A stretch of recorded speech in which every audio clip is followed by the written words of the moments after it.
अथ रात्रिसूक्तम्। ॐ विश्वेश्वरीं जगद्धात्रीं दितिसंहारकारिणीं निद्रां भगवतीं विष्णोरतुलां देशप्रभुः ब्रह्मोवाच त्वं साहातं ददातं मे वषट्कारस्वरात्मिका सुधातमक्षरे नित्येरिता मात्रात्मिका स्थिता अर्धमात्रार्धा नित्यायानुच्चार्या विशेषतः त्वमेव सन्ध्या सावित्री त्वन्देवी जननी परा त्वयि तद्धारिते विश्वं दयि तत्सृज्यते जगत् त्वयि तत्पाल्यते देवी त्वमस्यन्ते च सर्वदा विशिष्टौ सृष्टिरूपा त्वं दितिरूपा च पालने तथा सम्प्रतिरूपान्ते जगतोऽस्य जगन्मये महाविद्या महामाया महामेधा महास्मृतिः महामोहा च भवति महादेवी महेश्वरी प्रकृतिस्त्वं च सर्वस्य गुणत्रयविभाविनी कालरात्रिर्महारात्रिर्मोहरात्रिश्च दारुणा त्वं श्रीस्त्वमीश्वरी त्वं ह्रीस्त्वं बुद्धिरबोधरक्षणा लज्जा पुष्टिष्ठता तुष्टिस्त्वं शान्तिक्षान्तिरेव च खड्गिनी शूलिनी घोरा गदिनी चक्रिणी तथा शङ्खिनी चापिनी बाणमुशुण्डी परिघाविधा सौम्या सौम्यतरा शेषा सौम्येभ्यस्ततिसुन्दरी परापराणां परमा त्वमेव परमेश्वरी यच्च किञ्चित् क्वचिद्वस्तु सदसद्वाकिलात्मिके तस्य सर्वस्य शक्तिशात्मं किं तु विषेदता यया त्वया जगत्सृष्टा जगत्पात्यत्तेयो जगत्सोऽपि निद्रावसन्नीतः कस्तं दोतु महेश्वरः विष्णुशरीरग्रहणमहमीशान एव च कारिदास्ते तोतस्त्वं कस्तोतुं शक्तिमान् भवेत् सत्त्वमित्थं प्रभावेश्वैरुदारैर्देवी संस्थिता मोहयेतौ दुरादर्शावसुरौ मधुकैटभौ प्रबोधं च जगत्स्वामी नियतामच्युतो लघुबोधस्य क्रियतामस्य हन्तुमेतौ महासुरौ रात्रिसूक्तं जगदम्बार्पणमस्तु। अथ न्यासः श्रीगणपतिरजयते अस्य श्रीनवारणमन्त्रस्य ब्रह्मविष्णुरुद्रार्षयः गायत्रीष्टिगनुष्टुभश्छन्दांसि श्रीमहाकाली मा लक्ष्मी मा सरस्वत्यो देवताः ऐं बीजं ह्रीं शक्तिः क्लीं कीलकं श्रीमहाकाली महालक्ष्मी मा सरस्वती प्रीत्यर्थे पाठे विनियोगः। ॐ ब्रह्मविष्णुरुद्रऋषिभ्यो नमः शिरसि गायत्रीष्टिगनुष्टुच्छन्दोभ्यो नमः मुखे महाकाली महालक्ष्मी महासरस्वती देवताभ्यो नमः हृदि ऐं बीजाय नमः गुह्ये ह्रीं शक्तये नमः पादयोः क्लीं कीलकाय नमः नाभौ ऐं ह्रीं क्लीं चामुण्डायै विच्चे इति करं संस्तोत्य ॐ ऐं अङ्गुष्ठाभ्यां नमः ॐ ह्रीं तर्जनीभ्यां नमः ॐ क्लीं मध्यमाभ्यां नमः ॐ चामुण्डायै अनामिकाभ्यां नमः ॐ विच्चे कनिष्ठिकाभ्यां नमः ॐ ऐं ह्रीं क्लीं चामुण्डायै विच्चे करतलपृष्ठाभ्यां नमः ॐ ऐं हृदयाय नमः ॐ ह्रीं शिरसे स्वाहा ॐ क्लीं शिखायै वसट ॐ चामुण्डायै कवचाय हुं ॐ विच्चे नेत्रत्रयाय वौषट् ॐ ऐं ह्रीं क्लीं चामुण्डायै विच्चे अस्त्राय फट ॐ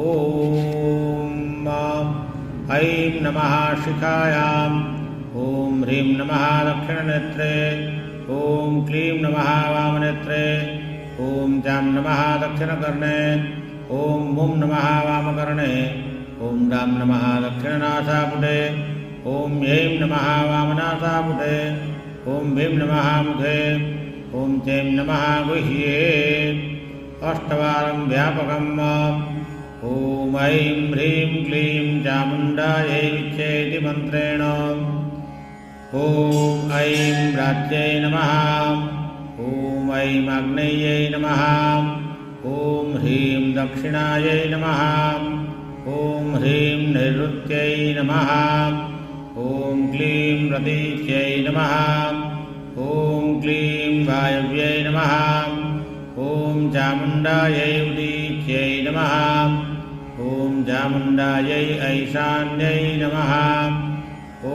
ऐं ह्रीं क्लीं चामुण्डायै विच्चे ऊर्ध्वायै नमः ॐ ऐं ह्रीं क्लीं चामुण्डायै विच्चे भूम्यै नमः। खड्गं चक्रगदेषु चापरिगां शूलं शुण्डिं शिरः शङ्खं सन्ददतिं करे त्रिनयनां सर्वाङ्गभूषावृतां नीलास्मद्युतिमास्यपाददशकां सेवे महाकालिकां यामस्तौ तपिते हरौ कमलजौ हन्तुं मधुं कैटभम् अक्षरपरशृङ्गदेषु कुलिशं पद्मं धनुष्कुण्डिकां दण्डं शक्तिमसिञ्जचर्मजलजं घण्टां सुराभाजनम् शूलं पाशसुदर्शने च दधिं हस्ते प्रसन्नानां सेवे दैरिववर्धिनीं महालक्ष्मीं सरोजस्थिताम् कण्डाचूलहलानि शङ्खमुदले चकरं धनुष्सायकं हस्ताब्जे दधिं घनान्दविलसच्छीतां सुतुल्यप्रभाम् गौरीदेहसमुद्भवां जगदामाधारभूतां महापूर्वामत्र सरस्वतीमनुमजे शुम्भादित्यादिनीम् ॐ ऐं ह्रीं अक्षमालिकायै नमः। ॐ मं माले महामाये सर्वशक्तिस्वरूपिणी चतुर्वर्गस्थैन्यस्तस्तस्मान् मे सिद्धिदा भव। अविघ्नं कुरु माले तं गृह्णामि दक्षिणे करे जपकाले च सिद्ध्यर्थं ऋषीदमसिद्धये। ॐ अक्षमालाधिपतये सुसिद्धिं देहि सर्वमन्त्राददादिनी साधय साधय सर्वसिद्धिं परिकल्पय परिकल्पय मे स्वाहा परिकल्पय परिकल्पय मे स्वाहा। ततः परं ॐ ऐं ह्रीं क्लीं चामुण्डायै विद्ये नवारणमन्त्रकाय 108 बार जप करें। ॐ गुह्यादिगुह्यपुत्रे त्वं गृहाणास्मद्गतं जपं सिद्धिर्भवतु मे देवी तत्प्रसादान्महेश्वरी। ॐ प्रथममध्यमोत्तमचरित्राणां ब्रह्मविष्णुरुद्रार्षयः